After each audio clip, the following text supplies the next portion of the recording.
जय हिंद साथियों। आप सभी को बधाई हो कि हम लोग चैप्टर नंबर 11 के लास्ट लेक्चर पर पहुंच चुके हैं, जिसे हम समझते हैं इस चैप्टर के रीढ़ की हड्डी। टॉपिक का नाम है ट्रांसफार्मर। जितने ट्रांसफार्मर के बारे में जो कुछ भी पढ़ना है वो सब कुछ इधर लिखा है, आप देख लीजिए क्या क्या पढ़ना है। तो फिर टाइम कम लेते हुए मैं एक शॉर्टकट में बताता हूँ। सबसे पहले आपको ट्रांसफार्मर पढ़ना है, लेकिन हाँ, इससे पहले आप ये समझिए कि अगर आप इस चैनल पर नए हो तो चैनल को सब्सक्राइब करना ना भूलिए। ये ऑफलाइन वाले बच्चे ऑनलाइन वाले भी कर लीजिए, है ना, थोड़ा सा राहत होगी। ट्रांसफार्मर के प्रकार पढ़ेंगे। सबसे पहला काम ये है कि ट्रांसफार्मर क्या होता है इसके बारे में हमें जानना होगा। फिर इसके बाद ट्रांसफार्मर के प्रकार के बारे में जानेंगे। जब ये आप जान चुके होंगे तो आप जानेंगे ट्रांसफार्मर दो तरह के होते हैं। एक का नाम होता है उच्चयी ट्रांसफार्मर, दूसरे का नाम होता है अपचयी ट्रांसफार्मर। जब ये जान चुके होंगे फिर आप वापस से आएंगे ट्रांसफार्मर जो क्या होता है ना, वो कैसा होता है, वो यहाँ पर सब कुछ जानेंगे आप। ट्रांसफार्मर का सचित्र वर्णन चित्र सहित जानेंगे। फिर आप समझ जाएंगे परिणमन अनुपात क्या होता है। फिर ट्रांसफार्मर की दक्षता के बारे में जानेंगे। इसके बाद आपके पास एक टेस्ट आएगा जिसमें आप अपनी दक्षता के बारे में जानेंगे। उम्मीद करते हैं टॉपिक जो कुछ भी है वो आपके समझ आया होगा। तो बढ़ते हैं अपने सीरीज की तरफ और स्टार्ट करते हैं ट्रांसफार्मर के प्रकार से। यहीं पर समझ लीजिए ट्रांसफार्मर क्या होता है। तो ट्रांसफार्मर एक ऐसा उपकरण है जो अन्योन्य प्रेरण के सिद्धांत पर कार्य करता है। इसके सिद्धांत पर, अन्योन्य प्रेरण के। इसका काम क्या होता है, किसी भी वैद्युत परिपथ में प्रत्यावर्ती वोल्टेज के मान को कम या फिर ज्यादा करना इसका मुख्य काम होता है। मतलब आप कह सकते हैं एक भाषा में वोल्टेज को परिवर्तित करना ही ट्रांसफार्मर का मुख्य काम होता है। चलो स्टार्ट किया जाता है। ट्रांसफार्मर के प्रकार। कहाँ पहुंचे तुम? ये क्या है? ट्रांसफार्मर का सचित्र वर्णन। यहां से शुरू होती क्लास।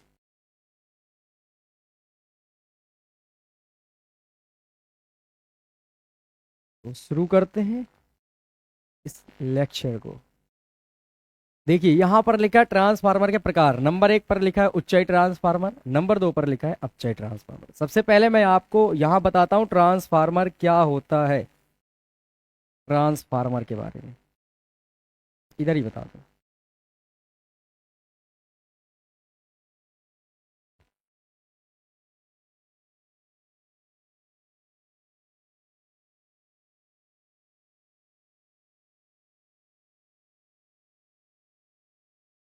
ये एक लाइन पे समझ लेंगे। देखो इसका सिद्धांत मैं नहीं लिख रहा हूं, क्यों? क्योंकि जब हम लोग पढ़ेंगे ना कि इसका सिद्धांत, क्रियाविधि, संरचना, वहां पर सब कुछ मैं बताऊंगा।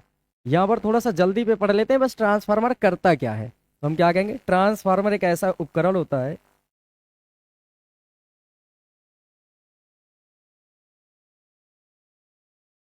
ट्रांसफार्मर एक ऐसा उपकरण होता है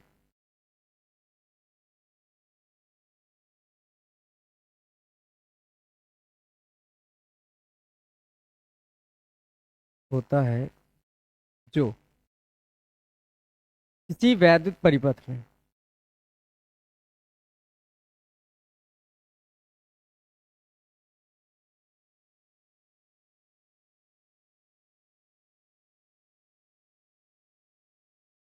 जो किसी वैद्युत परिपथ में प्रत्यावर्ती वोल्टेज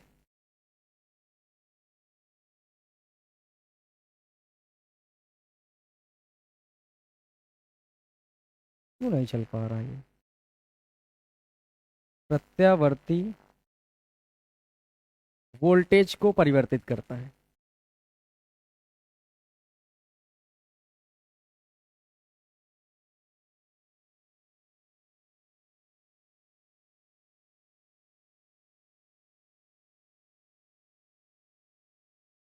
अब बात आती है ट्रांसफार्मर कितने प्रकार के होते हैं। अच्छा अगर मैं आपसे पूछूं, बताना जरा ध्यान से, ट्रांसफार्मर क्या होता है तो आप एक शब्द में बता सकते हो ना।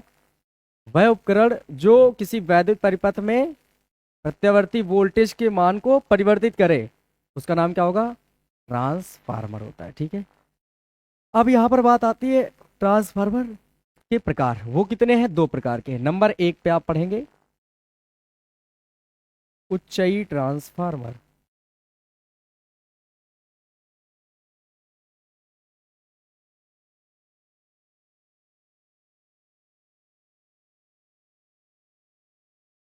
ये क्या लिखा है मैंने? अब सही लिखा है। ऊंचाई ऐसे भी लिख सकते हो, ऐसे भी लिख सकते हो। ये ऊंचाई लिखा है क्या? ये तो और गंदा है। वापस से लिखता हूँ मैं, ऊंचाई।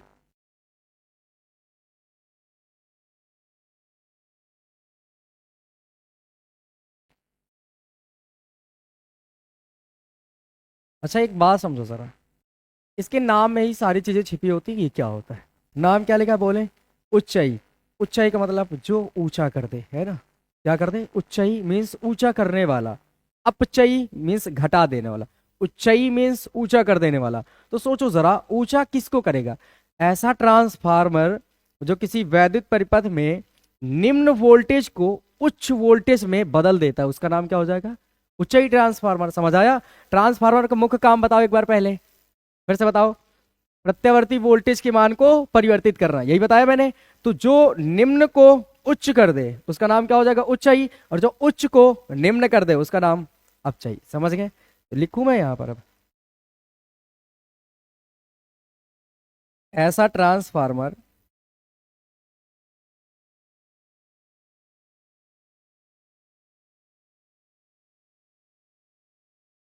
जो किसी वैद्युत परिपथ में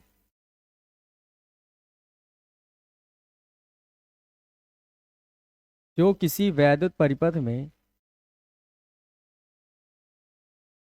निम्न वोल्टेज को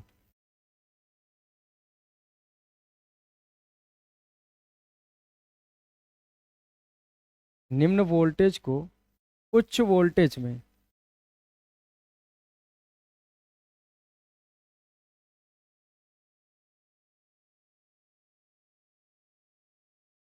परिवर्तित करता है,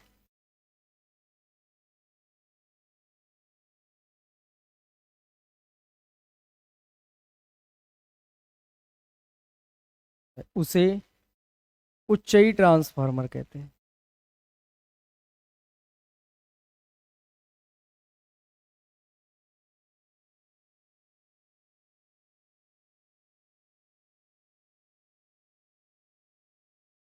अच्छा मुझे एक बात बताओ, जो अपने घरेलू उपयोग में जहां से करंट आता है वो ट्रांसफार्मर कैसा होता है? सोचो हो जरा। कैसे पता चला आप चाहिए? कैसे? कैसे पता कैसे कि लो वोल्टेज में कर देता है? आपने कैसे जाना कि ये लो वोल्टेज में कर देता है? मान लिया कि आप चाहिए, पर कैसे जाना कि ये लो वोल्टेज में कर देता है? इसका सीधा सा जवाब है, देखिए मेरे बात समझे। जब ट्रांसफार्मर जहाँ होगा ना वहां लिखा होगा, देखो 440 वोल्ट लिखा होता है ना। जब अपने घर में आ जाओ तो कितना मिल जाता है? 250 वोल्ट मैक्सिमम, है ना? 260 पहुंच जाता होगा बस। तो समझो 440 वाला आ गया 260 में, क्या हो रहा है? कम हो रहा है ना? तो मतलब जो अपने घरों पे जो ट्रांसफार्मर जिससे करंट आता है वो कौन सा यूज कर रहे थे हम लोग? अपचयी। जो ज्यादा को कम करके भेजता है। अगर इतने आ जाए तो बाकी सब घर के केवल लाइट आती नजर आएगी, बाकी सब कुछ जाता नजर आएगा, जैसे बल्ब हो गए, फ्रिज हो गए, ऐसी चीजें। तो वो क्या करता है? कम कर देता है। अगली हेडलाइन, अब इनके चित्र भी बनाएंगे हम लोग। अपचयी ट्रांसफार्मर। अपचयी ट्रांसफार्मर।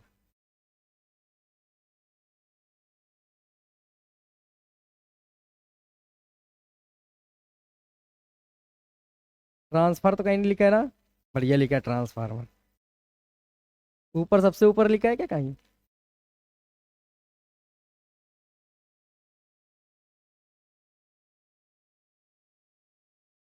ऐसा ट्रांसफार्मर, बहुत सही। ये ऐसा ट्रांसफार्मर हो सकता है क्या? गलत बात है। ऐसा ट्रांसफार्मर अब अच्छा लग रहा है ना ये? ठीक, अच्छा लगेगा। यहाँ यहाँ लगी तो है ये। अच्छा लग रहा है अब? ठीक है, ऐसा ट्रांसफर नहीं ट्रांसफार्मर होता है। सुनिए जरा, अब चाहिए समझ गए होंगे ना, अब मुझे बताने की जरूरत नहीं रही। ऐसा ट्रांसफार्मर, ट्रांसफर नहीं ट्रांसफार्मर, जो किसी वैद्युत परिपथ में उच्च वोल्टेज को किस में कन्वर्ट कर दे? बोलो। निम्न वोल्टेज में, बहुत सही। तो ऐसा ट्रांसफार्मर, बोलना अगर मैं ट्रांसफर लिखूं तो, ऐसा ट्रांसफार्मर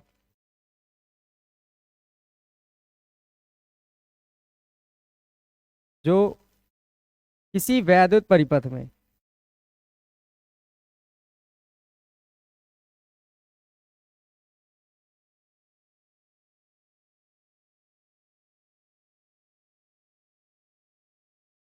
उच्च वोल्टेज को निम्न वोल्टेज में परिवर्तित करता है। उच्च वोल्टेज को निम्न वोल्टेज में परिवर्तित करता है।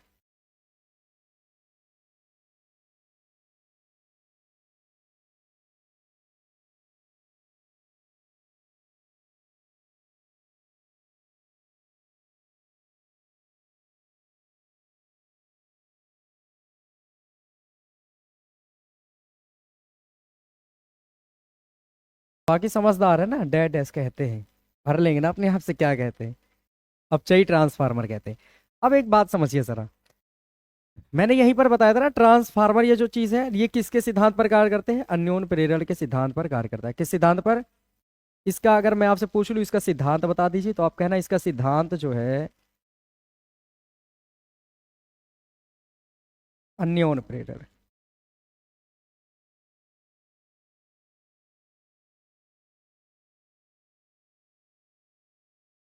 अगर मैं आपसे पूछूं कि इसका बताइए आप सिद्धांत क्या है?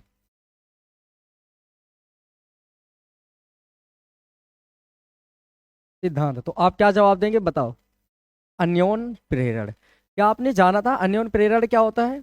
अगर दो पास में रखी कुंडलियों में से किसी एक कुंडली में धारा प्रवाहित करो या प्रवाहित होने वाली धारा के मान में परिवर्तन करो, तो पास में रखी दूसरी कुंडली में क्या हो? एक विद्युत वाहक बल उत्पन्न हो जाए, और अगर वो बंद हो तो धारा प्रवाहित होना शुरू हो जाए। तो जैसे विद्युत वाहक बल उत्पन्न होता था हम कहते थे इसका प्रभाव इसमें हो रहा है, इसमें बह रही धारा इसमें उत्पन्न हो गई।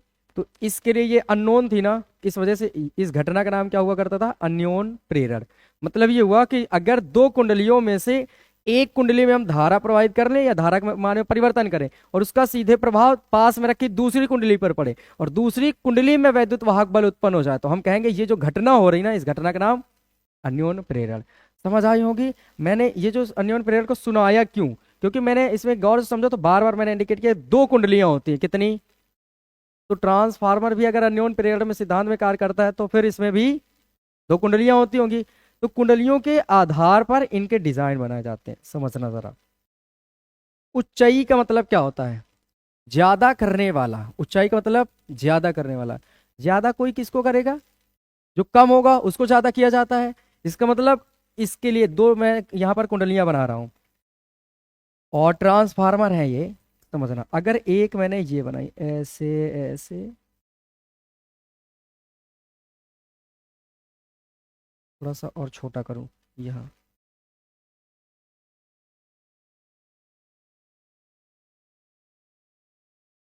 एक, ये कॉइल्स मैंने बना दी, ये एक बना दी। अब इधर एक समझना।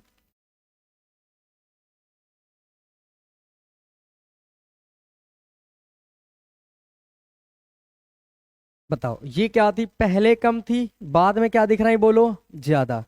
तो जो ये पहचान है समझने के लिए कि जो पहले कम हो वो बाद में ज्यादा हो जाए नीचे, तो समझ लेना ये कौन सा ट्रांसफार्मर है? उच्चाई। ये ट्रांसफार्मर की पहचान है। कि अब समझ जाओ, अगर मैं पूछूं उच्चाई ट्रांसफार्मर, एक ये कुंडली हो गई, एक ये, दो कुंडलियां हो गई। अब कुंडली की पहचान यही बनाई थी ना, ऐसे ऐसे करके डिजाइन बनाना कुंडली होती है। अगर ऐसे एरोदार बना दो नोकीले तो प्रतिरोध है ना। तो ये है कुंडली।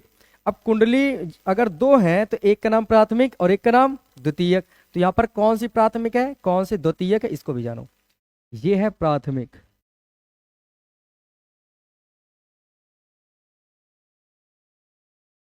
प्राथमिक कुंडली, और ये है द्वितीयक।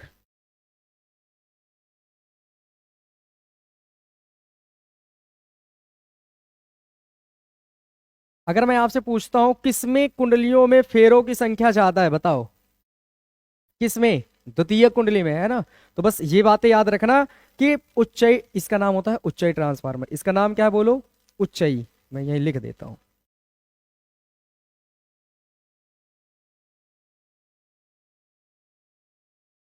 और इसका नाम क्या देंगे? ये जो ट्रांसफार्मर है इसका नाम है उच्चई।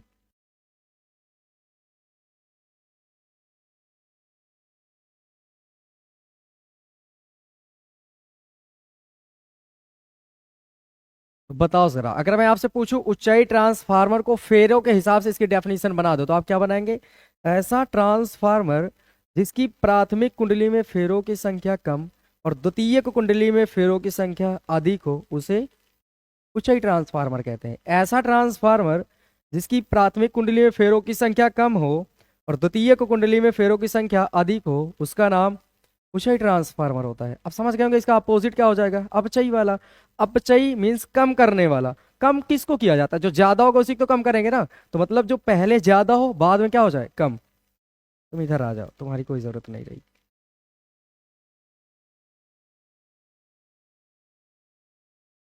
अगर मान लो अपने पास एक ऐसा है,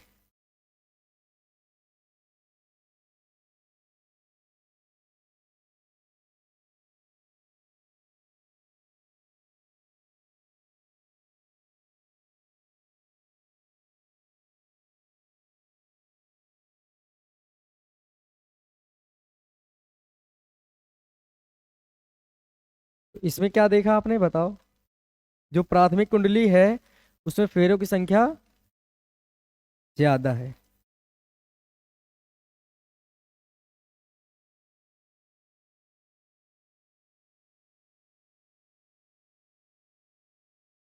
और ये है द्वितीयक कुंडली।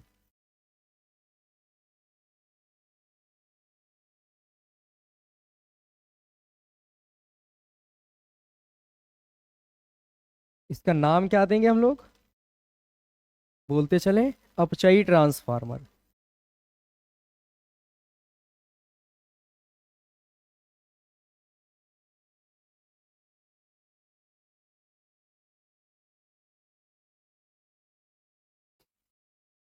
बताओ ये समझ आया सबको? क्या अब अगर आपसे पूछा जाए वोल्टेज के आधार पर बना दो तब भी बना देना, और फेरों के आधार पर बना दो तब भी बना देना।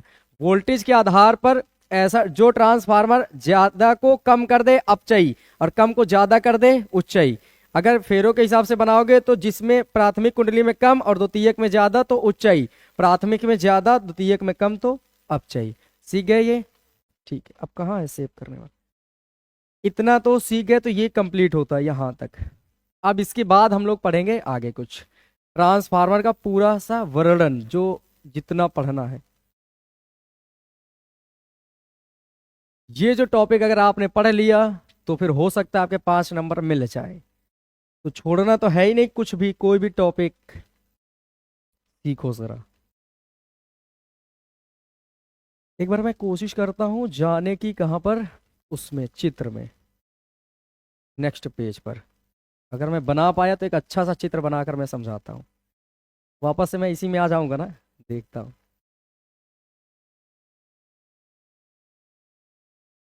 देखते हैं, काम चल जाएगा। मैं दिखाता हूँ इधर आपको एक चित्र समझाता हूँ। ये मानिए आप, ये पूरा ऐसे, फिर एक और मैं बना दूं यहाँ पर छोटा सा।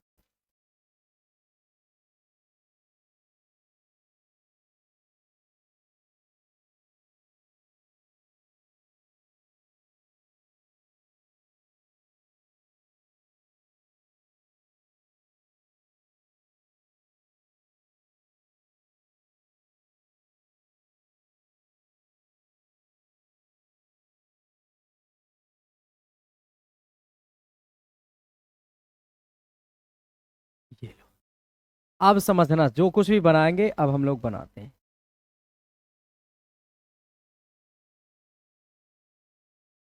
अच्छा बताओ, ये प्राथमिक कुंडली ये द्वितीयक, इसमें क्या आपको ऐसा लग रहा है कि प्राथमिक कुंडली में फेरे कम है और द्वितीयक में ज्यादा? ऐसा महसूस हो रहा है ना? तो बस समझ जाइए कुंडली के हिसाब से कौन सा प्राथमिक बना दें। ऊपर वाले के नाम मैं लिख देता हूँ प्राथमिक कुंडली। ये जो है ना इसका नाम है प्राथमिक कुंडली। प्राथमिक कुंडली। और ये कौन सी होती है? द्वितीयक कुंडली।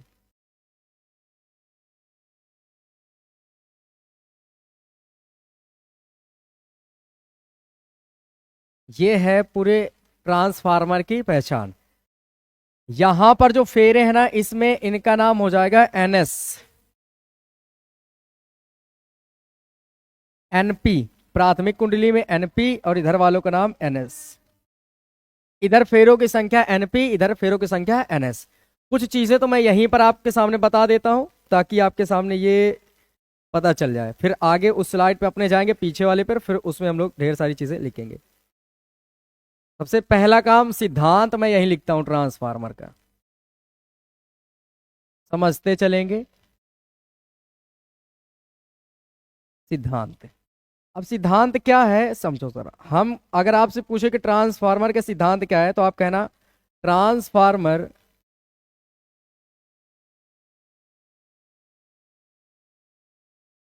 अन्योन प्रेरण के सिद्धांत पर कार्य करता है।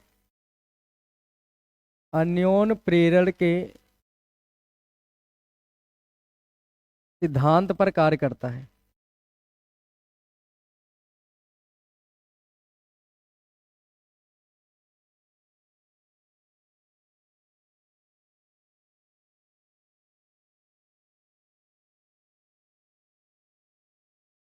क्या सब लोग समझ गए? ट्रांसफार्मर का सिद्धांत क्या है बोलो? अन्योन प्रेरण का ही सिद्धांत है। इस चीज को हटाऊं मैं? अच्छा तो है, ये व्यवस्था ज्यादा सही है।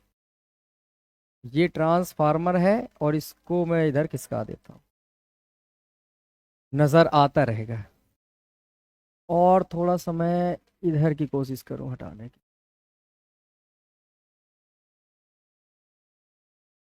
ठीक है, अगली हेडलाइन समझो जरा। जब ये एक बात हो जाए तो फिर आती है इसकी संरचना।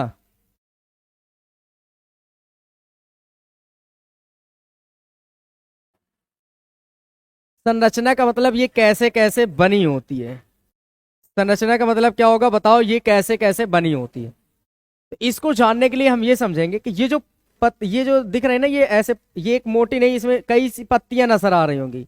तो ये ट्रांसफार्मर नर्म लोहे की पतली पतली पट्टियों को काट कर एक दूसरे से वार्निश द्वारा जोड़कर बनाई जाती है। ट्रांसफार्मर की जो क्रोड है या फ्रेम है, ये नर्म लोहे की पतली पतली पट्टियों को काट कर एक दूसरे के साथ वार्निश द्वारा जोड़कर बनाई जाती है। फिर इसके बाद क्या होता है, और ये एक दूसरे से पृथक करत होती है वार्निश के हिसाब से। साथ ही इसमें प्राथमिक कुंडली में तांबे के तार के मोटे तार के कम फेरे, जिसका नाम प्राथमिक कुंडली, और द्वितीय कुंडली होती है जिसमें तांबे के तार के होते हैं लेकिन अधिक फेरे होते हैं। बस ये संरचना है, छोटी छोटी बातें लिखनी है। हम क्या लिखेंगे इसमें, इसमें नर्म लोहे की, शॉर्टकट में लिख रहे हैं बाकी सुना देंगे, आप लिख सकते हैं। इसमें नर्म लोहे की पतली पतली पट्टियों को, और ये लिखना बहुत जरूरी है वरना ट्रांसफार्मर माना नहीं जाएगा पूरा आपका सचित्र वर्णन वाला। पतली पतली पट्टियों के रूप में इसमें नर्म लोहे की पतली पतली पट्टियों को वार्निश द्वारा, वार्निश द्वारा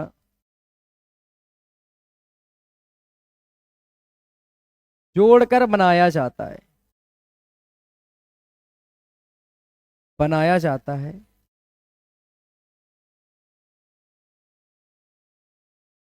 जिसे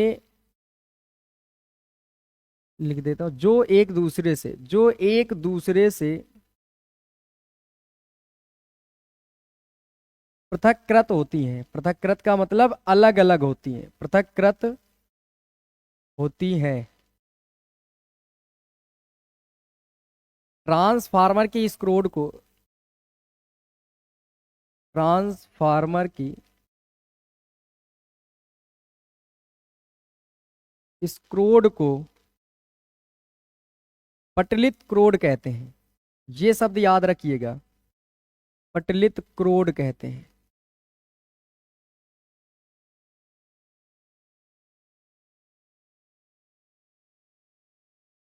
पटलित क्रोड कहते हैं। ट्रांसफार्मर के, ट्रांसफार्मर के प्राथमिक कुंडली में, देखते चलेंगे चित्र को, बस उसी से लिख रहे हैं हम। अभी समझा देंगे आपको, बस आप समझते चलिए। प्राथमिक कुंडली में तांबे के मोटे तारों की कम फेरे वाली, कम फेरे, कम फेरों वाली कुंडली प्राथमिक कुंडली, ये लिख लिया, तारों की वाली कुंडली होती है, जबकि द्वितीयक कुंडली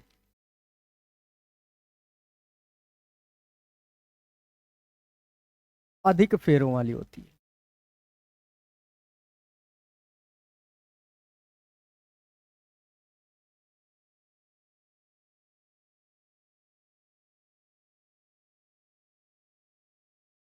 वाली होती है। अब बात ये होती है, देखो यहां तक पहले मैं समझाता हूँ। ये जो ऐसे ऐसे एक ऊपर ऐसे रखा हुआ नजर आ रहा होगा, ये जो चीजें नजर आ रही है ना, ये प्लेटें हैं, ऐसे काटी गई हैं और एक ऊपर एक ऊपर एक ऊपर रखी गई हैं। बशर्ते ये प्लेटें सब एक के साथ जुड़ी नहीं है। इनमें क्या होता है, वार्निश एक लिक्विड होता है। इसे पहले वाले लेक्चर में मैंने बताया था, इसे पहले से पहले वाले में शायद बताया होगा कि किसी में। वार्निश क्या होता है, अभी भी सुन लो। वार्निश एक द्रवित पदार्थ है, पर इसकी एक खासियत ये है कि जैसे ये दो लोहे की परतें हैं, अब इनके बीच में अगर इसको रख दो तो इसको ज्वाइंट तो कर लेता है, साथ ही जब ये सूखता है तो एक प्लास्टिक की लेयर बना देता है पतली सी। मतलब क्या होगा कि यहां से यहां पर वैद्युत का ट्रांसफर नहीं होता है। अगर किसी कारणवश इसमें करंट आया तो इसमें करंट नहीं जाएगा, क्योंकि इनके बीच में वार्निश की एक लेयर पड़ी होती है, वो प्लास्टिक बन जाती है सूख करके। समझ गए, वो वार्निश होता है। तो सुनो जरा, इसमें नर्म लोहे की पतली पतली पट्टियों को वार्निश द्वारा जोड़कर बनाया बनाया जाता है, यहाँ बनाया जाता है, जो एक दूसरे से पृथक्कृत होती है। ट्रांसफार्मर की इस क्रोड को पतलित क्रोड कहते हैं। क्या कहते हैं बोलो, पटलित क्रोड कहते हैं। ट्रांसफार्मर की प्राथमिक कुंडली तांबे के मोटे तारों की कम फेरों वाली कुंडली होती है, जबकि द्वितीयक कुंडली ये जो है अधिक फेरों वाली होती है। ये बात समझ गए। फिर साथ ही क्या ये कुंडलियां जुड़ी होती हैं, ऑप्शन आता है क्या ये कुंडलियां जुड़ी होती है, तो बोलेंगे नहीं ये जुड़ी नहीं होती। हम कहेंगे ये कुंडलियां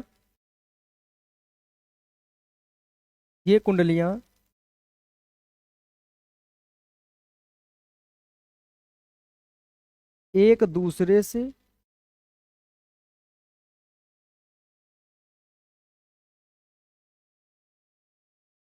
तथा क्रोड से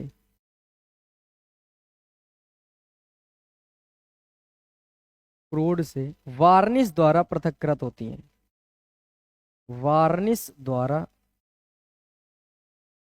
पृथक्कृत होती हैं।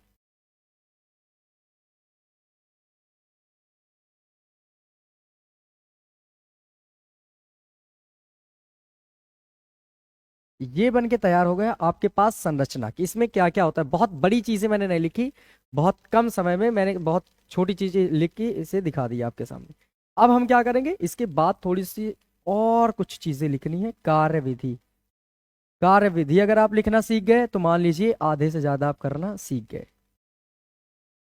तो ये हो जाएगा इतना ट्रांसफार्मर को, और ऊपर मैं करूं जिससे अच्छा लगे।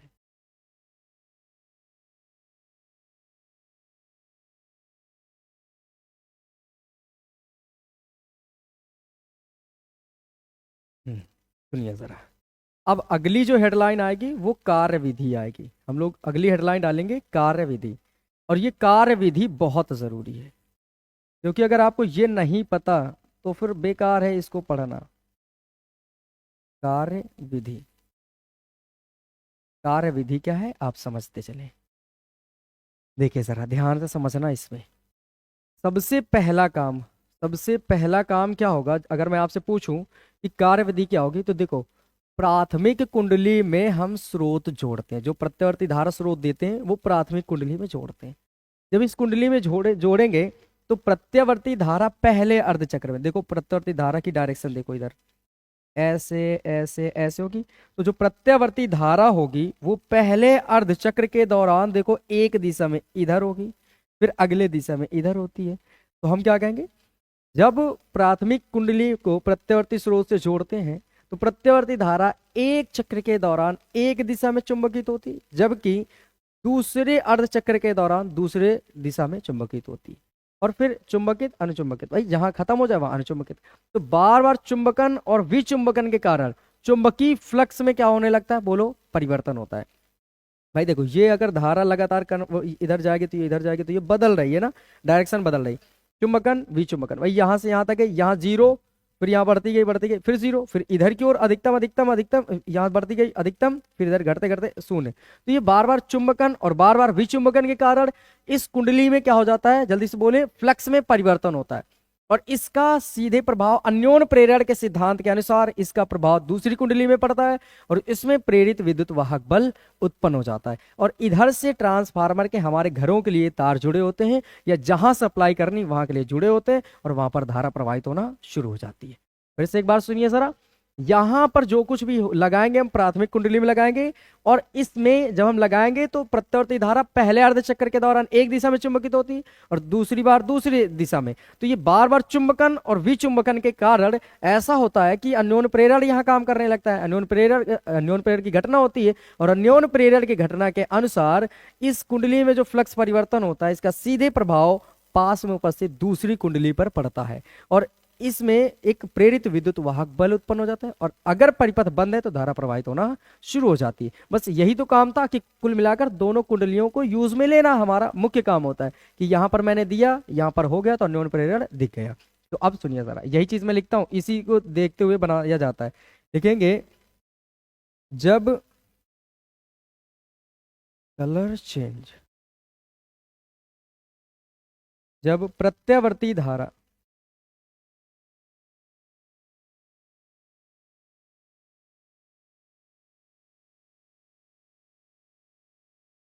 स्रोत को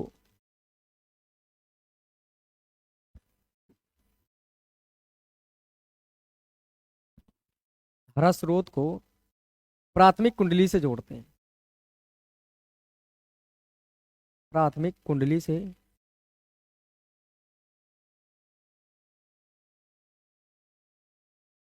जोड़ते हैं, तो धारा पहले अर्धचक्र के दौरान, पहले अर्धचक्र के दौरान अर्धचक्र में एक दिशा में, देखो ऊपर की ओर, ठीक है, तो पहले अर्धचक्र में एक दिशा में,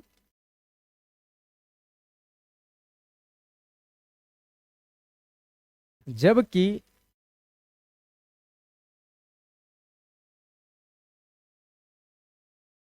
दूसरे अर्धचक्र में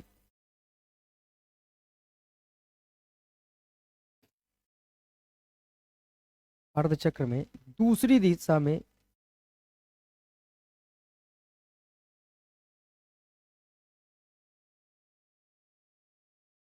चुंबकित होती है।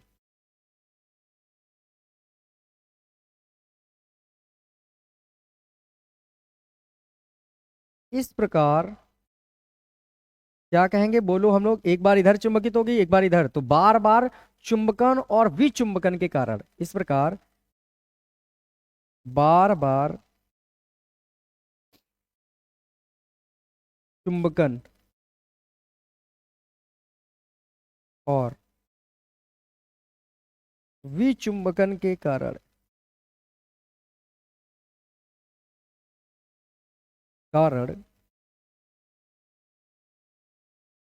कुंडली से बद्ध, कुंडली से बद्ध, इसको हटा दूं मैं, चुंबकीय फ्लक्स में परिवर्तन होता है।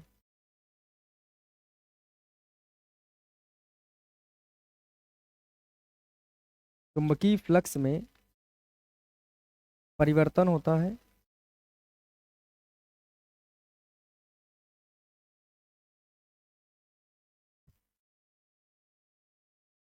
और अन्योन्य प्रेरण के सिद्धांत के अनुसार, अन्योन्य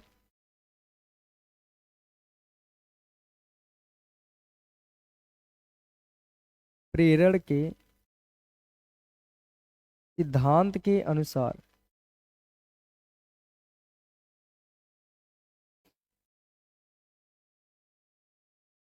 इसका सीधा प्रभाव,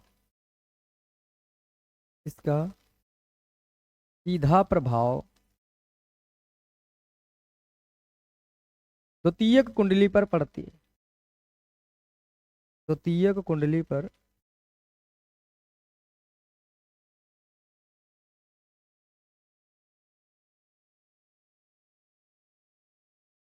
पड़ता है और इसमें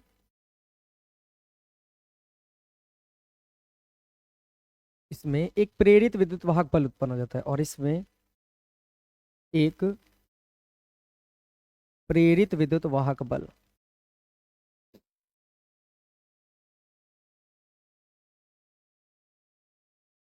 उत्पन्न हो जाता है।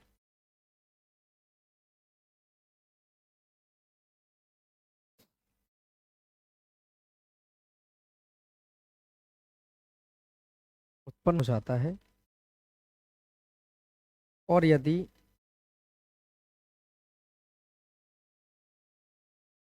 परिपथ बंद होगा तो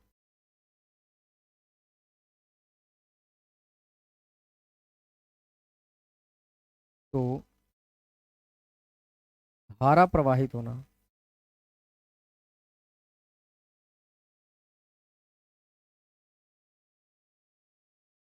शुरू हो जाती है।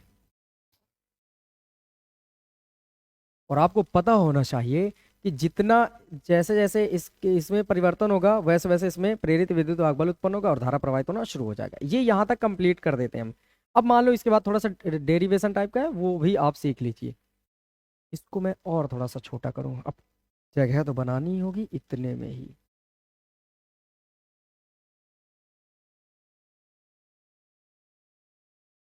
ये रहा ट्रांसफार्मर।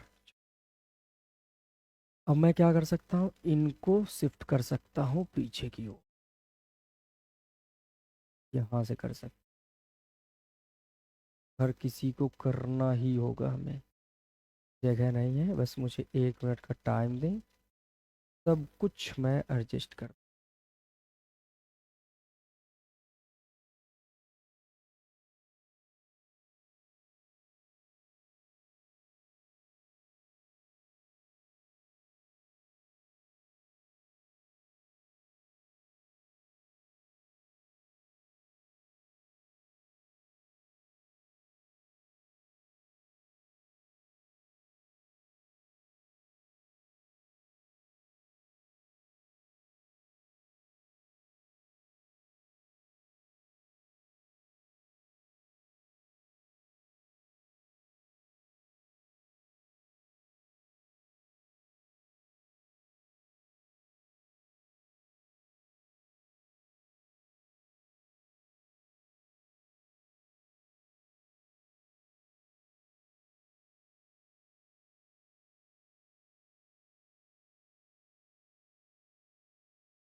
ये लो, जगह बन के तैयार।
थोड़ा सा कष्ट कर लीजिए क्योंकि जगह कम है, यहीं पर सब कुछ बताना भी है, तो फिर थोड़ा सा टाइम आप मुझे दीजिए, मैं सब कुछ एडजस्ट कर देता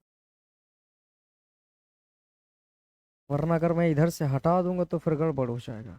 इस वजह से यहाँ पर रखना ज़रूरी है।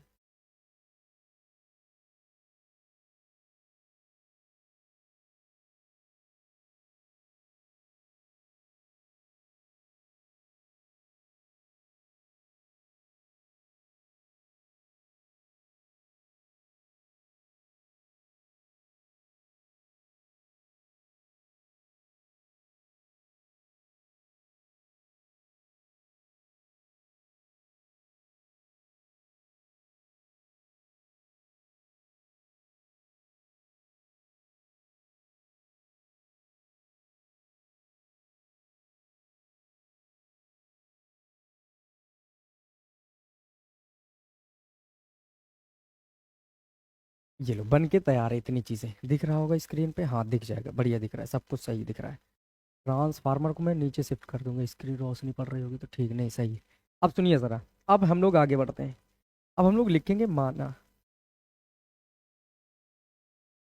यदि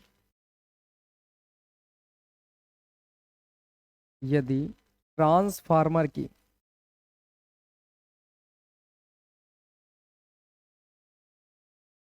प्राथमिक कुंडली में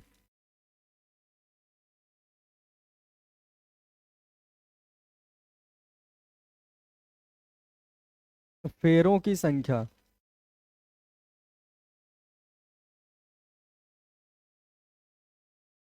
NP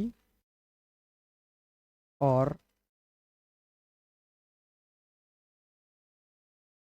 द्वितीयक कुंडली में फेरों की संख्या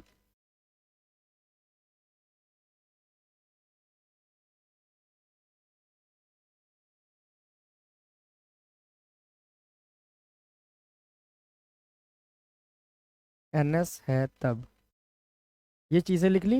फैराडे के नियम पे आ जाओ, फैराडे के नियम से, फैराडे के प्रथम नियम से। क्यों? क्योंकि फैराडे का नियम क्यों लग रहा है बताओ मुझे। क्योंकि हम लोग जानते हैं प्रेरण संबंधी फैराडे ने ही नियम दिए थे, ये प्रथम नियम से।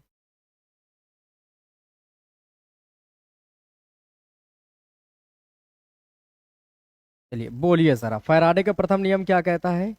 तो हम लोग कहेंगे फैराडे का प्रथम नियम कहता है कि ई बराबर जो होगा वो होता है माइनस का एन d phi b/dt। यही होता है। अब मैं लिखता हूं यदि प्राथमिक कुंडली के लिए, प्राथमिक कुंडली में, तो प्राथमिक कुंडली के लिए अगर मैं बात करूं तो यहां पर आप फॉर्मूला क्या बनाएंगे, देखिए जरा ध्यान से समझेंगे इसे। हम प्राथमिक कुंडली के लिए लिखेंगे E1, यहां पर क्या लिखेंगे E1 माइनस का क्या है N, और क्या है d phi b/dt, ये लिखेंगे। अब एक बात समझना, अगर यहाँ 1 है तो यहाँ पर भी कितना आएगा 1, N1 आ जाएगा।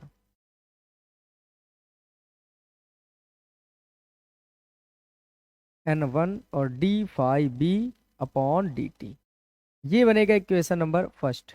इसी तरह अगर मैं बात करूं द्वितीयक कुंडली के लिए,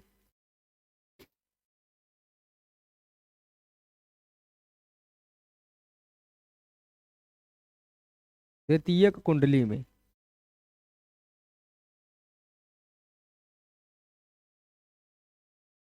तो द्वितीयक कुंडली में जब फॉर्मूला आप बनाएंगे तो यहां पर निकलेगा E2 बराबर माइनस का N2 और फिर d phi b/dt, ये बन के तैयार है। प्राथमिक कुंडली में ये होगा, द्वितीय कुंडली में ये होगा।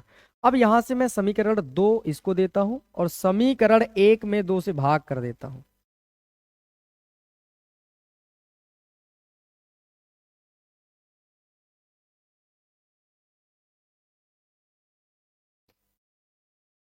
तो ठीक है, यहां से हम समझते हैं समीकरण 1 में 2 से भाग करने पर, देखते हैं किया जाए। अब भाग करने पर, जैसे ही भाग करेंगे तो बताइए आपके पास क्या निकल कर आएगा, बताओ जरा ध्यान से। आप कहेंगे देखो E1 ऊपर रहेगा, इधर इधर E2 नीचे रहेगा, बराबर में क्या आ जाएगा अपने पास, इधर तो माइनस का N है 1 d phi b upon dt, और नीचे आ जाएगा E2 की वैल्यू माइनस की N2 d phi b upon dt। अब यहां से कुछ वैल्यू ऐसी हैं जो कट जाएंगी। वो कौन कौन सी कट जाएंगी, देखो D phi B upon D T से d phi b upon dt, minus से ये वाला माइनस खत्म हो जाएगा। तो अब क्या जो बनेगा अपने पास, वो अपने पास आ जाएगा, अब अपने पास आ जाएगा E1 अपॉन E2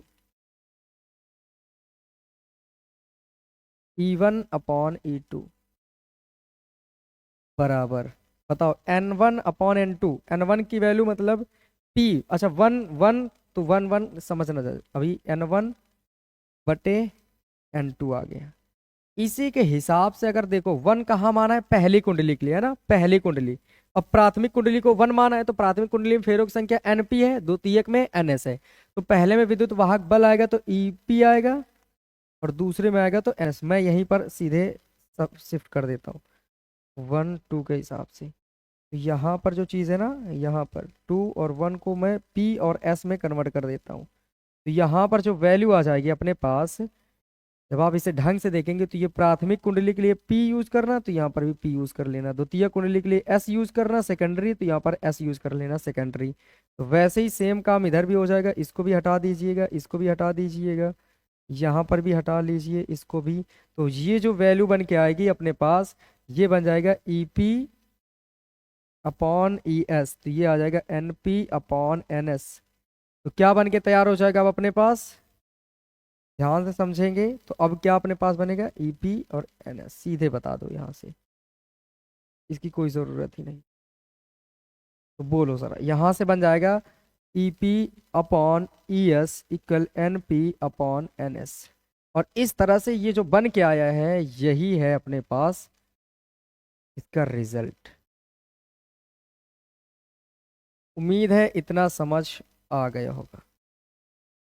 ये बन के तैयार हो गया। यहां से ये ट्रांसफार्मर की जितनी चीजें थी वो मैंने आपको बता दी। ये सब कुछ किसके बारे में चल रहा है, ट्रांसफार्मर के बारे में। अब दो चीजें बची, उनके बारे में हम लोग एक एक करके जान लेते हैं, पूरा ट्रांसफार्मर हो जाएगा कंप्लीट। यहां मैं लिख देता हूं ये है क्या, तो अपने पास ये सब कुछ लिखा गया है ट्रांसफार्मर के बारे में।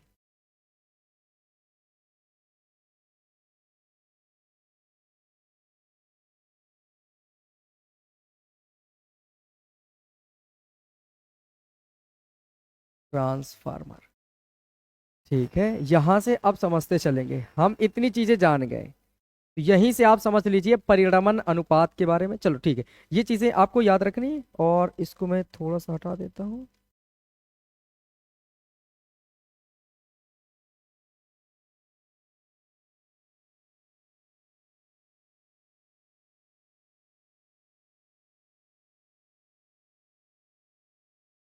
ये लो, अब इस चीज को मैं सेव भी कर लूँ, सेव कहाँ से कर लूँ मैं,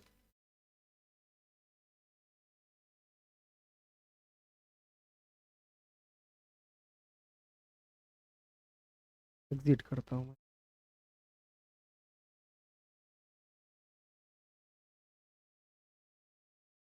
ट्रांसफार्मर डाल दूँ, इसके बाद मैं चलता हूँ अपनी स्लाइड पर।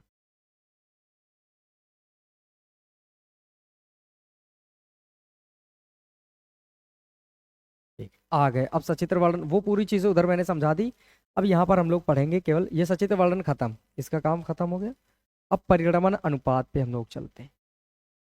आ गए अपनी स्लाइड पर, उधर जगह ज़्यादा थी, सही से बनाया जा सकता था, इस वजह से उधर आपको पहुंचा दिया गया था। चलो समझना ज़रा ध्यान से, बहुत अच्छे से समझेंगे हम लोग परिणमन अनुपात क्या होता है। परिणमन अनुपात हम लोग जान चुके हैं कि जो EP/ES आएगा वो किसके बराबर होगा, EP/ जो ES आएगा वो NP/NS के बराबर आता है। अगर हम लोग यहां से देखें, इसको अपोजिट कर लो, तो ES/EP बराबर आ जाएगा NS/NP। किसी को कोई तकलीफ नहीं होनी चाहिए। ये अगर अपोजिट हुआ तो इधर भी अपोजिट हो गया, उल्टा। अब यहां से बात करते हैं परिणमन अनुपात के डेफिनेशन की। हम लोग क्या लिखेंगे, हम लिखेंगे ट्रांसफार्मर की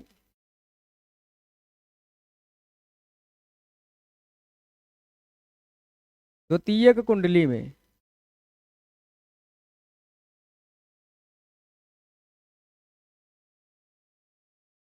कुंडली में पैरों की संख्या संख्या एन एस, द्वितीयक मीन्स सेकेंडरी, तो इस वजह से एस यूज किया गया, तथा प्राथमिक कुंडली में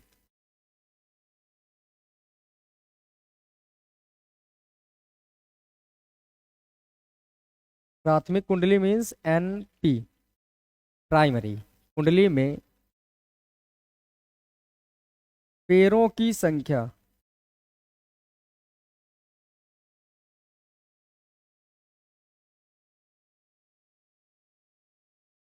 के अनुपात को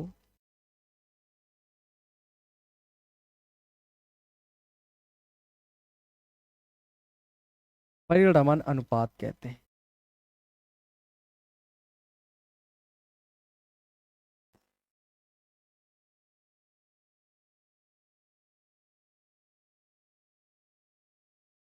ये बन गया, इसकी जो डेफिनेशन है वो क्या होती है, देखो द्वितीय कुंडली में जितने फेरे हो और प्राथमिक कुंडली में जितने फेरे हो, इन दोनों का अनुपात ही क्या कहलाता है, परिणमन अनुपात। इसे हम आर से प्रदर्शित करते हैं, पर स्मॉल लेटर में, इसे स्मॉल आर से प्रदर्शित करते हैं।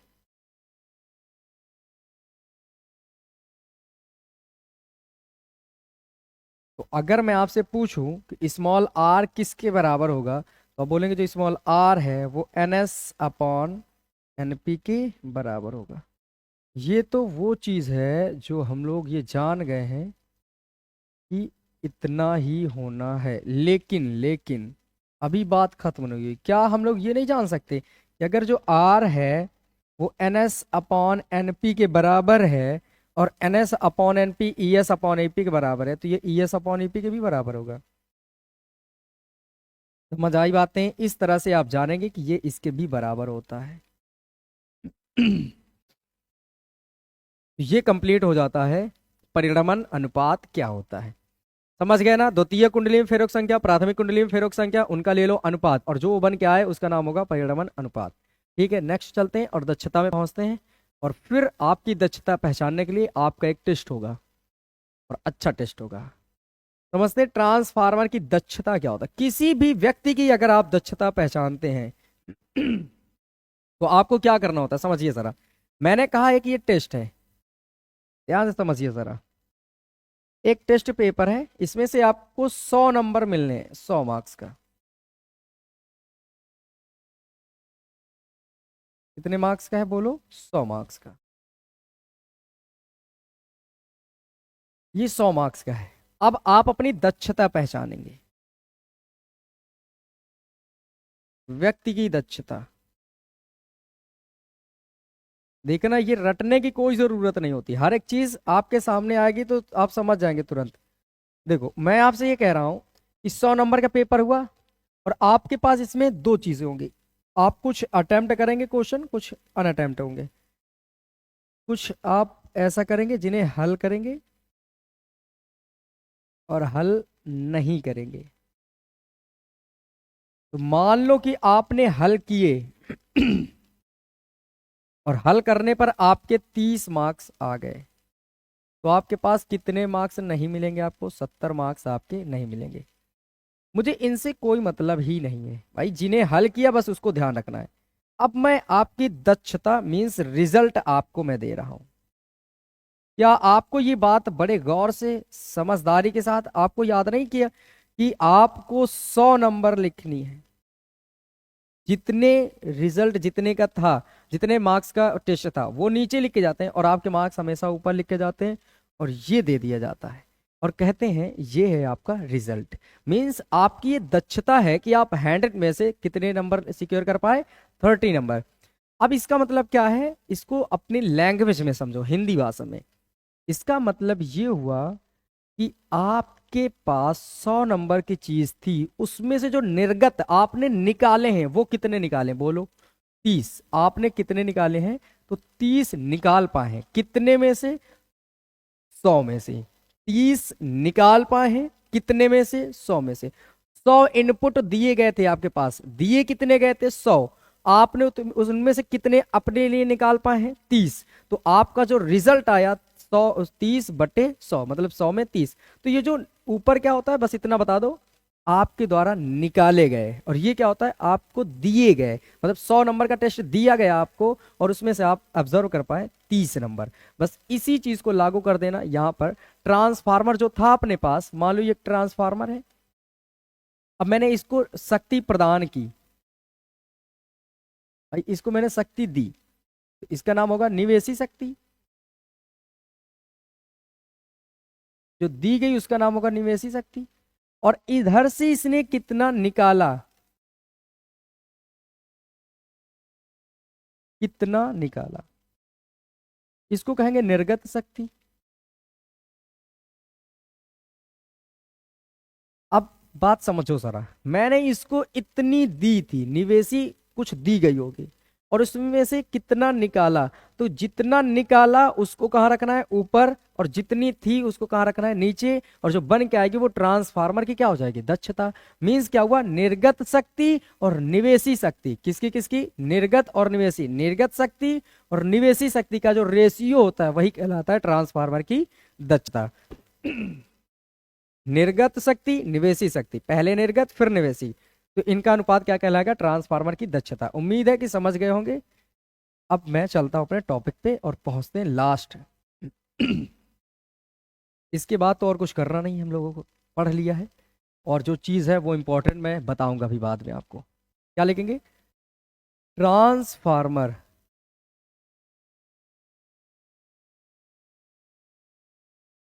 की निर्गत शक्ति से प्राप्त निर्गत शक्ति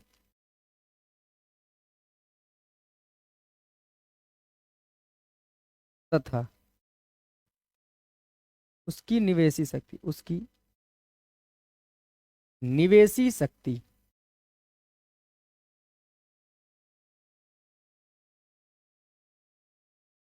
शक्ति के अनुपात को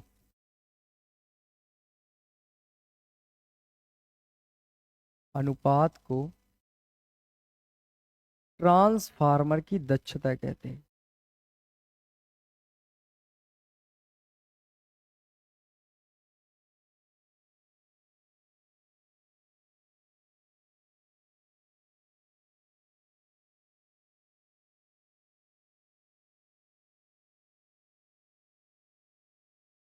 ये लो, ये लिख दिया। अब अगर इसका फॉर्मूला बनाने के लिए आ जाए तो बिल्कुल आसान है।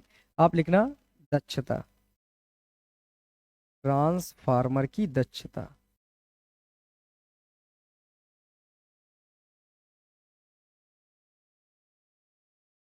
तो ये क्या बन जाएगा आपके पास? लिखना निर्गत शक्ति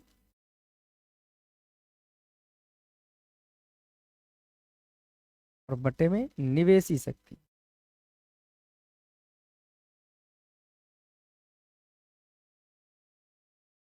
ये लो, इस तरह से बन जाएगा। अभी मैं आपसे अगर पूछूं कि क्या ये खत्म, तो नहीं, बात अभी खत्म नहीं हुई। अगर मैं दक्षता को मैथमेटिकल फॉर्म पे लिखूं, तो जो दक्षता है ये किसके बराबर होगी? निर्गत। निर्गत आपने देखा होगा, इधर द्वितीयक कुंडली थी, इधर कौन सी कुंडली थी? बोलो, द्वितीयक कुंडली थी। इधर कौन सी कुंडली थी? प्राथमिक कुंडली थी। तो आप ये बताओ मुझे, अगर इधर द्वितीयक इधर प्राथमिक थी, तो निकलेगी तो द्वितीयक से निकलेगी, मतलब शक्ति क्या होती है?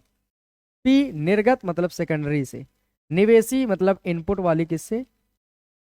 ये प्राथमिक से होगी। अब बताओ जरा, पी निवेश शक्ति, पी बराबर वी आई होता है, तो वी आई, पी बराबर क्या होगा? वी आई। तो ये भी किसके होगा? सेकेंडरी। सेकेंडरी का। और ये किसका होगा? फर्स्ट का। इस तरह से आप ये भी निकाल सकते हैं दक्षता,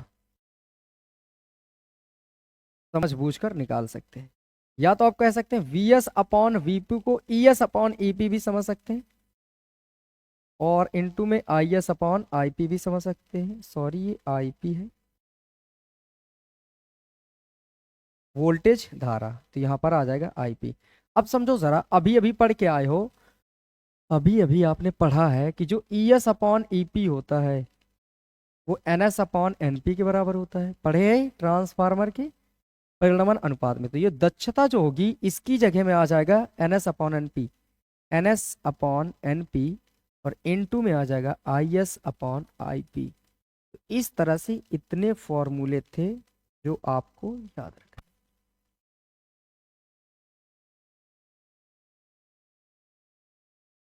यहां से उम्मीद है कि आप समझ गए होंगे। तो आज जो कुछ भी मैंने पढ़ाया ये लास्ट लेक्चर था। तो बेहतर है कि आप अच्छे ढंग से पढ़ें, क्योंकि अच्छे मार्क्स लाने के लिए सीरियस होना बहुत ज़रूरी है।